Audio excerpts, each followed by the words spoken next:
It's great to have you here on the Clark Howard Show. Our mission is to serve you with advice and information that empowers you so you make better financial decisions in your life.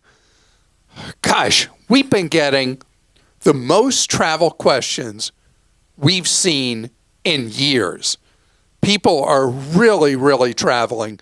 And an interesting thing, the cruise industry is having the strongest bookings this year, apparently in the history of cruises since the Love Boat TV show of many decades ago. And so the cost of cruise is up. The benefit of buying trip coverage from the cruise line, well, it's a disaster. I want to talk about that. Special warning for you if you are booking a cruise. I also have a follow-up on vanilla gift cards. And let me tell you, they are not plain vanilla. They are a disaster. And the Visa gift cards, known as vanillas, have led directly to what's known as the draining scams that I've talked about before. You end up with useless plastic again and again. I'm going to tell you how to protect your wallet later in today's podcast. But right now, gosh, this sounds so negative. Talking about people who, in good faith, buy Visa gift cards, they end up worthless. Now I'm going to talk about, in good faith, buying cruise coverage from the cruise line itself and it being worthless. Story after story after story in travel blogs, even one that hit the mainstream press recently in the New York Times about people who buy trip coverage from the cruise line, peace of mind coverage, and then the cruise lines won't pay, won't make the refunds, and come up with no excuse, not even every excuse, just put you on ignore and run off with your money, and the ship sails without you. One of the most abusive things the cruise industry is doing is if you buy your airfare from them, and they tell you, you book the cruise, then buy your airfare from them, usually at an inflated price. You buy the airfare. And then something goes wrong with the flight, and you don't make it in time for the cruise. Supposedly, you're supposed to be ship shape safe. Say that 3 times. Anyway, and normally what they do is say, well, you lost that part of the cruise, but we'll fly you to the next port, and you get on the cruise late, and la-di-da-di-da. And then they don't do that. Over and over again, people end up losing the whole cruise, losing all their money, having bought the fake, junk, pretend insurance from the cruise line. So, here are my rules for a cruise. The airline industry has had a much higher cancel rate of flights than they have historically. It's been better over the last 6 months, but still higher than normal. So, I want you to build a buffer in where you get to wherever you're going on the cruise, domestic, 1 full day early, so that you don't have to risk and sweat that whether you book your own air, you book the cruise line's air, whatever, you don't sweat that ship is going out without you. International, 2 days before. 2 days. So what? You get to spend a couple of days in Greece or Italy or whatever before you go on the sailing so that you're there before the ship leaves. Really important. The next thing, though, is the most important.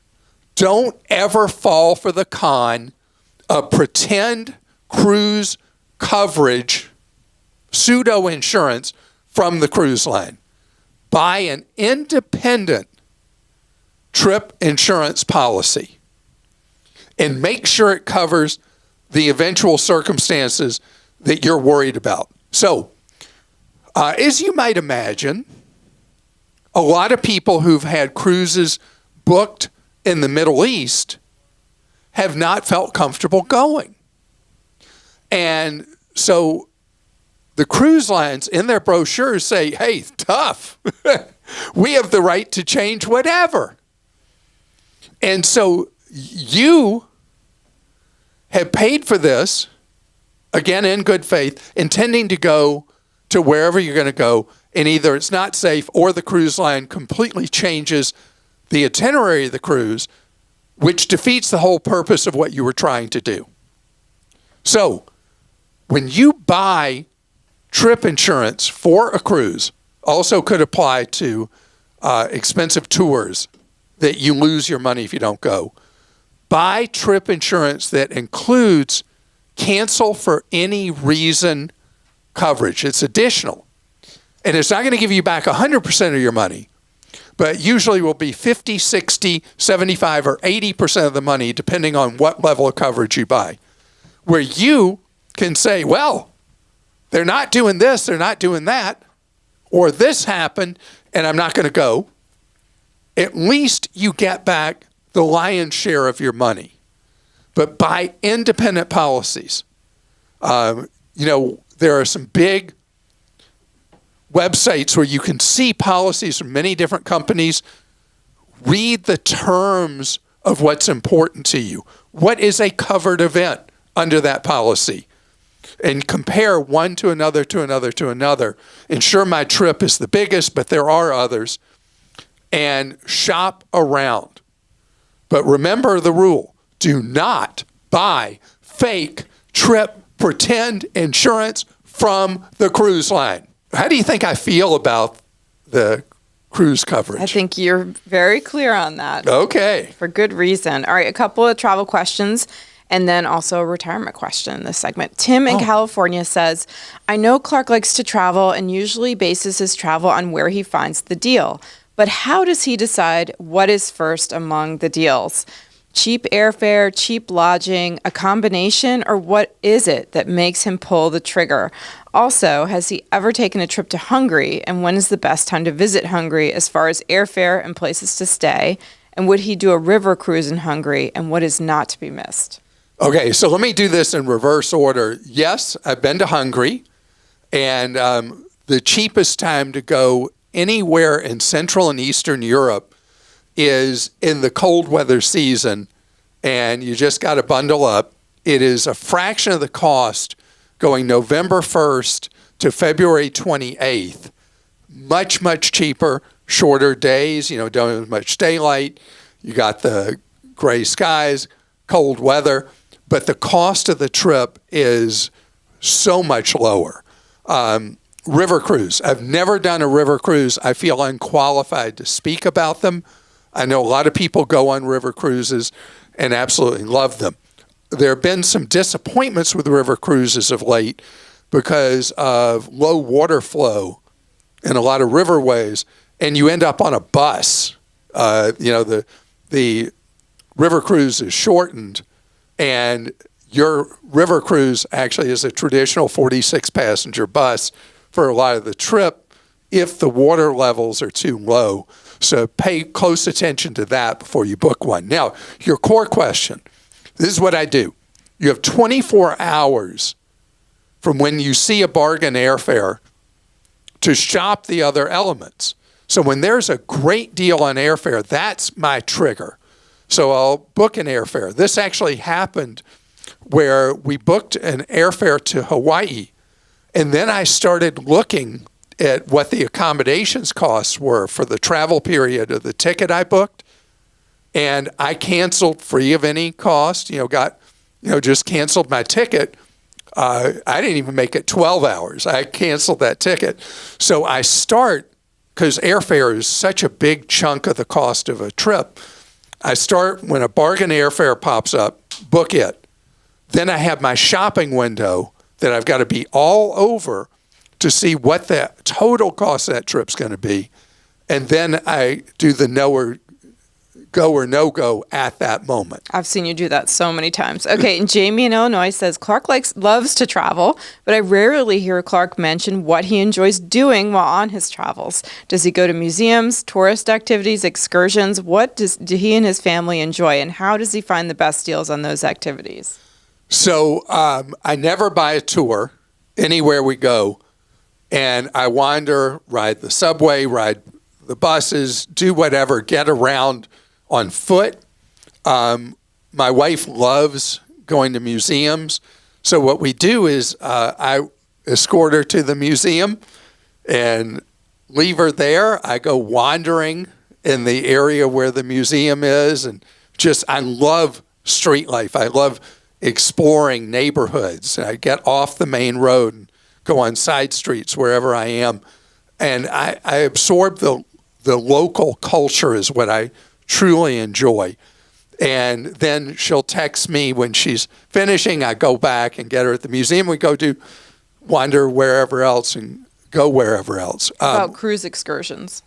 Oh, never do a cruise excursion. Do your family ever? Do they ever? No, well, if I ever, in the past, if we ever bought an excursion, we bought it third party, not from the cruise line itself. But usually we've done enough of that we don't buy an excursion. We just go do our own thing wherever we go.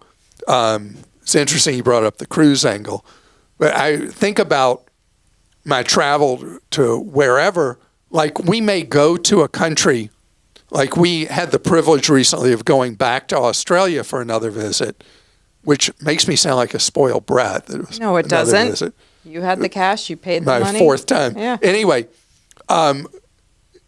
so I ran into a high school classmate in Sydney while we were there. And they were talking about how I planned the trip, and I said we didn't.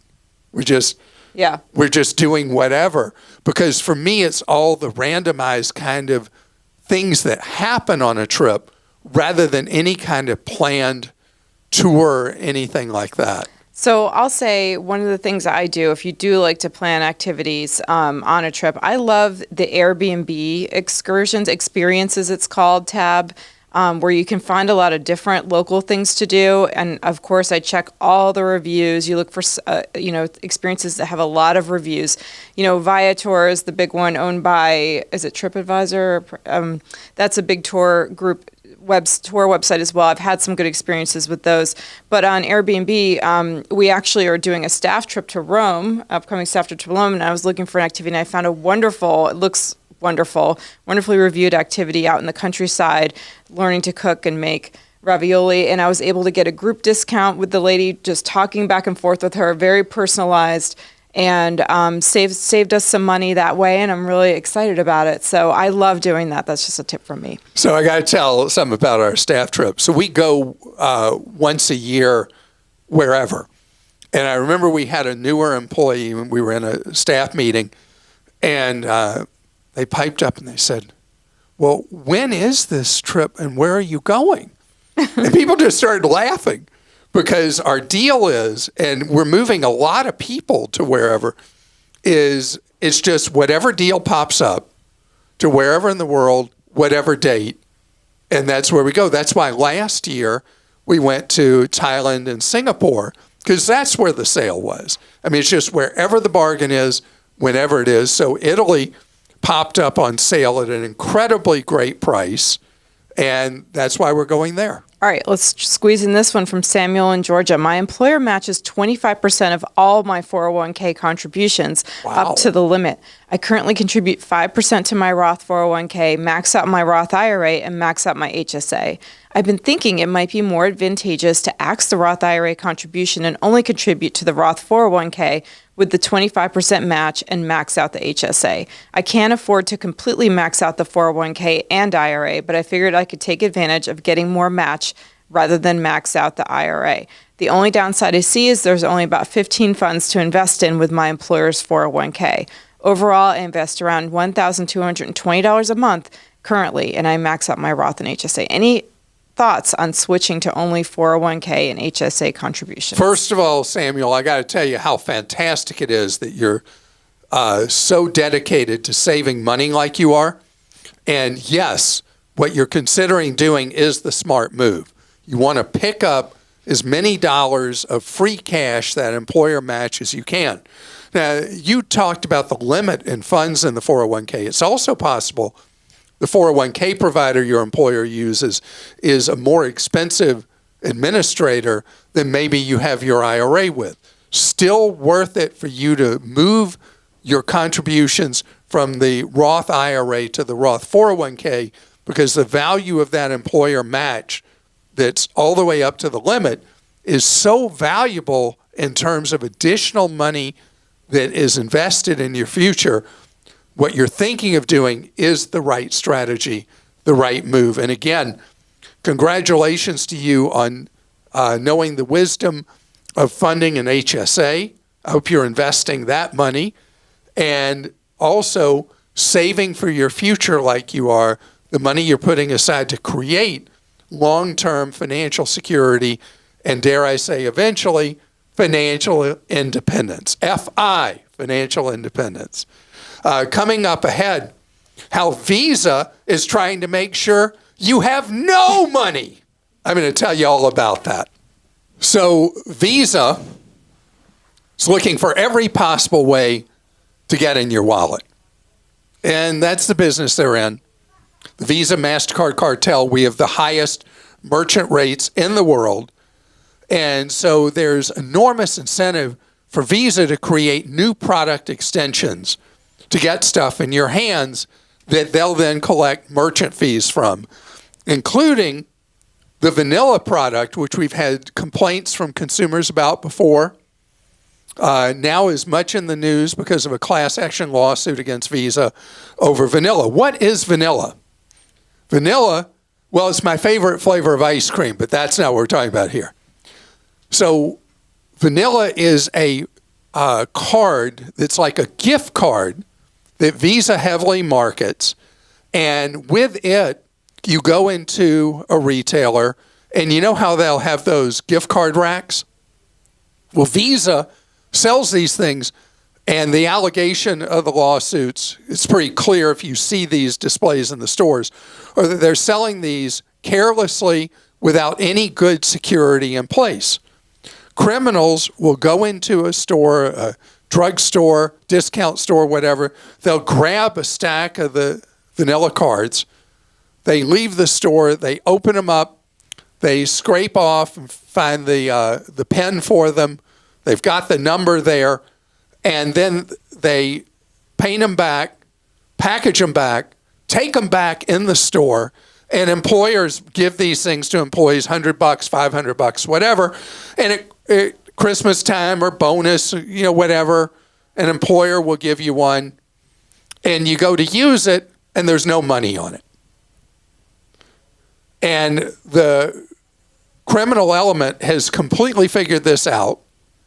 And Visa's just a shrug of the shoulders, and that's why there's the class action lawsuit, because Visa's like, yeah, so you lost all those thousands of dollars. Have a great day. The reality is that the security is so lame for gift cards generally, and then you start looking at the higher dollar numbers that people are putting on these gift cards with the Visa logo on them. They can have American Express logo. Haven't seen any with MasterCard, but they probably exist. And so you go in somewhere, when you see a gift card of any kind on a display rack that is out in the open, know that this same method of operation criminals can use to empty that card. So here's how it plays. Remember, the criminal took the cards, got the key information on them, recorded all that. They may be using a software program that repeatedly checks to see when the card becomes active. Remember, they put them back on the shelf. They get purchased, they're activated, and then they're instantly emptied because the criminal is running the software that finds when they're active. They immediately use them to buy stuff. Bam, it's over. And remember, these cards aren't assigned to an individual. They're just generic. Anybody can use them. And the criminals are helping themselves to a feast on other people's money. So until and unless the industry decides that it actually matters to have some form of proper security on gift cards, that are out on display racks, do not buy them. And Visa, come on. These vulnerabilities have been known for a good while. Why aren't you doing anything about it? Why are you being so cynical and disrespectful about other people's money? And by the way, as always, I said by the way again, if the Visa cartel, well, half of the Visa MasterCard cartel, if Visa would like to have a spokesperson come on and explain why I'm unfair, thick-headed, or just plain wrong, you're welcome to do so. Jonathan in Nevada says, my parents are in their 70s and are struggling financially. They want to get involved in options trading, and are encouraging my children and I to participate. They are using this website named Clark as their training and investing tool. How safe is options trading, and what should I warn them about? Is there a better way for them to earn money in retirement? Jonathan, this is one of those things where your parents face a financial crisis and they're looking for the quick fix, the quick hit. And what you're doing with options trading is you're magnifying your gains or your losses. And options trading is something that the promoters that pitch it are like, this is a can't lose thing. You either let the options expire because they didn't make money for you, or you exercise them at this tremendous magnification. So instead of, if a stock goes up 10%, you could be getting 500% return on your money. But the reality is there's no free lunch here. And options trading is a very quick way to lose money, whereas most options will expire worthless. You paid for those options, and the math is like going to the track and betting on a horse who's the longest odds and saying, well, I only lost the cost of the ticket, but I mean, if the horse wins, I'm getting, 100 to 1 or whatever.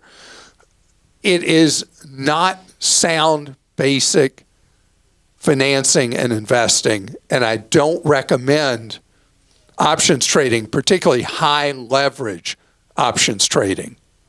Tim in Wisconsin says, at the conclusion of a divorce and with a house that is locked into a 4.125% rate, are there ways to buy out a spouse of a home using its existing equity rather than purchasing an entirely new home and paying rates upwards of 6.5%? I don't have all the cash to make the spread between its equity and what it could sell for. I've looked into HELOCs a little as well as HEIs and am wondering if there's a good path that doesn't rely on a refinance. For reference, the outstanding debt in the house is $415,000. It would likely sell for the mid-700s. So, Tim, we get into an area that gets really so much about humanity and what is the nature of the divorcing situation you're in, because the person who's staying in the house, you, benefits from keeping that 4.125% mortgage in place, obviously, because if you go to refi, you're going to be paying upper sixes, maybe as much as over 7% to refi it. So you'll lose all the benefit of the 4% rate on 400 and something thousand, and it'll go all the way back from $0 up. You'll be at upper sixes or 7. So the way that you can make this work for you that may or may not work for your estranged spouse is, if the estranged spouse really trusts you, you're going to pay your bills and all that, the first mortgage stays in place, and the estranged spouse issues you a second mortgage against the property that would carry a high rate, and they're getting that payment from you every month, and they have a share of the original equity. Now, there are many, many ways to do this, and I'm not going to tell you any one formula, and I'm talking in generalities, because this is something that what you do is you go talk with a mortgage broker or banker who knows the ways of the market, and the lawyer who you're using representing you in the divorce, ask what kind of ways people have handled this in the past. Couples are trying to make this work because it can help fund the cost of divorce for both parties in the divorce when you're able to preserve the very favorable terms of the existing loan.